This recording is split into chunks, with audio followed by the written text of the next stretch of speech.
What's good, YouTube?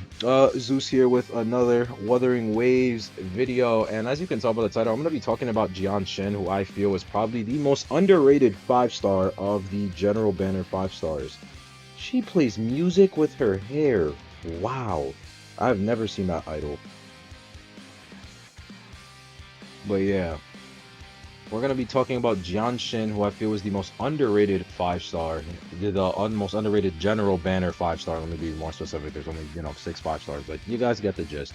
And I've been using a lot of Jianxin. I don't have Verena, and instead of using Bai Shi, I have been using Jianxin over her.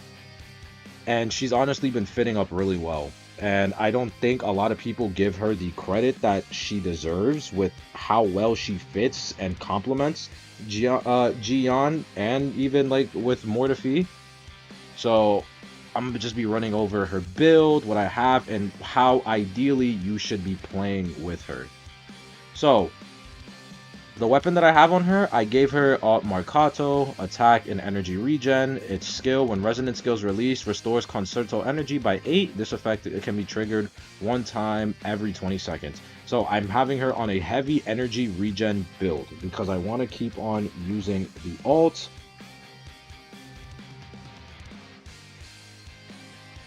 And I just want to be increasing, and I want to just increase all uptime and whatnot, and just keep on being able to recycle her ease and build up, which is where we'll get up. The build that I have on her right now is Moonlit Clouds, and the reason I have Moonlit Clouds is, again, energy regen, along with using at 2-piece, and then at 5-piece, upon using outro skill, increase the attack of the next resonator just indefinitely. It increases by a certain percentage. I don't know exactly on the tip of my tongue what percent it is, but upon using her outro skill, so when she switches into your main DPS, she ends up just giving them an attack buff for a certain amount of time. Her 4-cost in-slot that I have is the Impermanentarion, who, when you transform into Impermanentarion, you'll havoc damage, increase, and then restores current characters. Resonance energy. Why does that say characters, by the way? That's funny. Oh, that's goofy. Increases next character's damage dealt. So that's, again, another damage buff for Jian. So now people are saying, like, oh, but how does she work? Because Jian's ult turns things into heavy attack damage, turns this into this. Well then, we get to her talents, right? So, her outro skill, Transcendence. The next character gains 38% resonance liberation damage deepen for 14 seconds or until they are switched off the field. So once you swap out from Jianxin over towards Jian or any other DPS, their resonance liberation, which is just your ultimate, pretty much your ultimate, you gain 38% ult damage for 14 seconds. So you build up your ult, you build up for your outro skill, you swap into Jian. Jian's resonance liberation is what his main gimmick is, because then for a period of time all of his attacks are heavy attacks, and every single one of those attacks are quote-unquote counted to his ult. So this means you are pretty much adding a 38% multiplier to this ult, which already hits insanely hard if you're pairing him with Mortefi. So now you just get to pick, do you want the heavy attack damage, which this one gives 38% heavy attack damage deepen, or do you want just the ult damage for the resonance, for just general resonance liberation?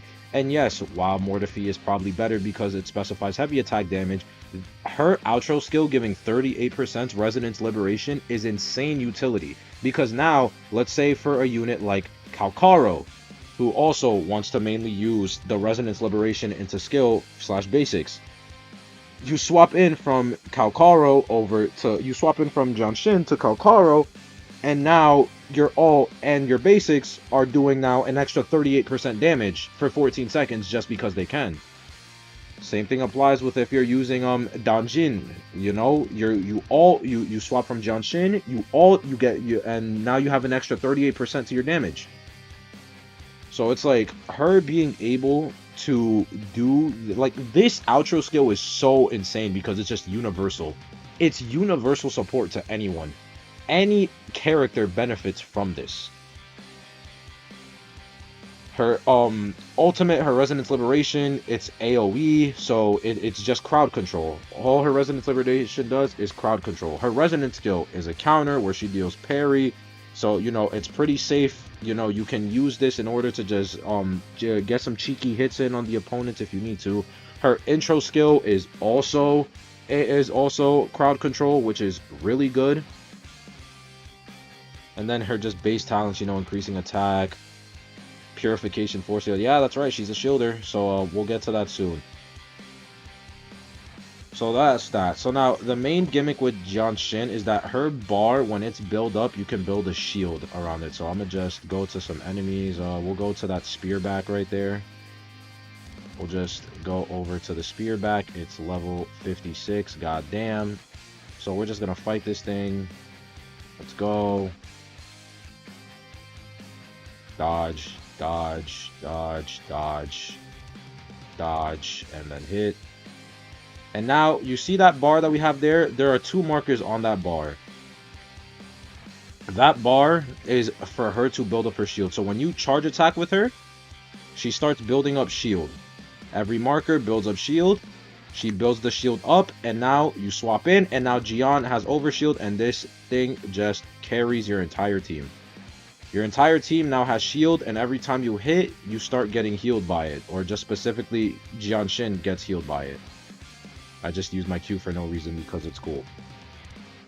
And this shield stays for a long time, and as you can see, Jianxin just got healed 1,000 for it. It's like 10% of her HP for as long as the shield is there. So for however long the shield lasts, you get 10% of your HP back every couple of seconds, which again, really great utility, and it isn't that hard to use. You can just play passive, you farm up your energy, you hold your charge attack, and then you can build up to 2 shields. And you don't need to hold it all the way up. You can just hold it until the first tick or until a little bit of shield starts building up, and that's it. Here, I'll show. We just do this. Jianxin doing her thing. Let's get this thing built up. I need these hoof chiefs to stop running away from me like little bitches. And now I just do this. Hold.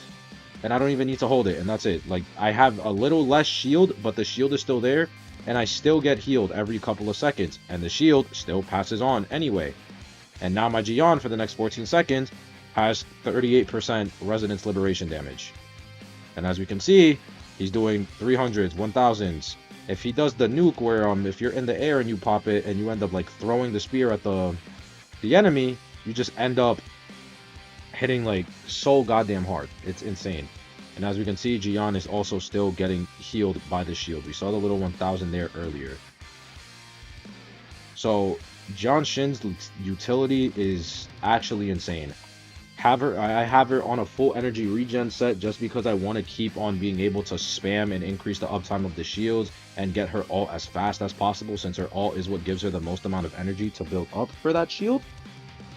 So that is how I wanna that's how I personally have her. Just because I feel like that way it maximizes the shield uptime and it ends up maximizing how she supports the team overall.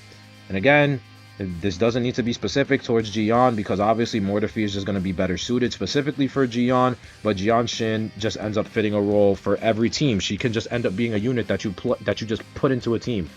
Like, let's say you have Kalkaro, you don't have Yinlin, you just slap Jianxin on the team, and you pretty much get like a pseudo buff Kalkaro that's like doing relatively similar numbers. Like, it's wild. And people have just been sleeping because, you know, she doesn't excel at one specific thing compared to others. She's kind of a jack of all trades and is just good at everything instead of being great at one thing. And I feel like people are really sleeping on her on that. So they definitely got to put respect on my girl's name. Not just because she's hot, but also because she's really good. So yeah, definitely if you have Jianxin, do not sleep on her. Do not, you know, let her down. Don't let her rot away in your box. She is worth building 110%.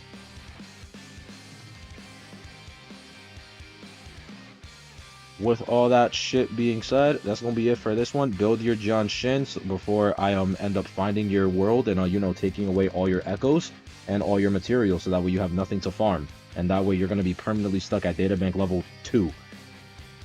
Yeah, you see I was nice. I gave you a databank level. But yeah, that's going to be it. I'm Zeus, and I'll see you. Peace.